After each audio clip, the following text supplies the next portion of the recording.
અમે બોલીએ છીએ તો ઘણા એમ કહે છે કે તમે જ્ઞાતિવાદી છો, તમે કટ્ટરવાદી છો. નહીં, પણ જે વટથી જીવે છે, વટને વચન કાજે ઓઢે કફન એવા નર બંકાઓની આ ભૌમ. વટ માટે, વચન માટે મારા બાપને તકલીફ થાય, મારા બાપની સામે કોઈ આંગળી ચીંધે, એના મૂળિયા નો ઉખેડી નાખો તો હું રાજપૂત નો કહેવા. એ રીતે જે જીવો છે એની ઉપર અમને ગૌરવ છે.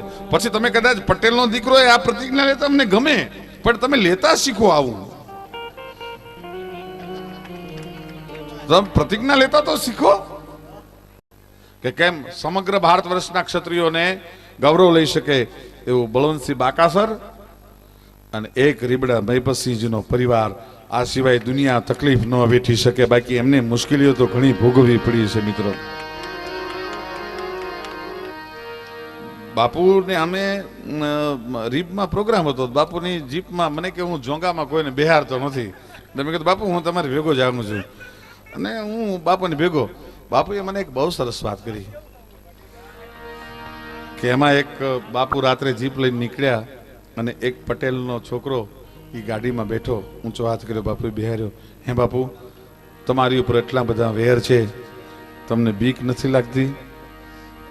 તમારે 2-5 માણસને ભેગા રાખવા જોઈએ. તેથી મહિપતસિંહ બાપુએ એટલું કીધું હતું કે અમને ક્ષત્રિયોને બીક લાગે તો અમને દુનિયા બાપ નહીં કે અમારે કોની અમારે અંગરક્ષકની જરૂર ન પડે. આ મજા છે, પણ એ જનેતાઓની મજા હતી. ધરાવીને ધાન નો નીપજે, કુળવીણ માડું ન હોય, ઓઢા ઘર ઝેહલ જખરો કે જેની માં હોથલ પદમણી હોય. મહિપતસિંહ બાપુ તો મહાન છે, પણ અનુભાઈની જનેતાને હું ધન્યવાદ આપું છું. એ જગદંબાને હું ધન્યવાદ આપું છું. એનું ઓઢણું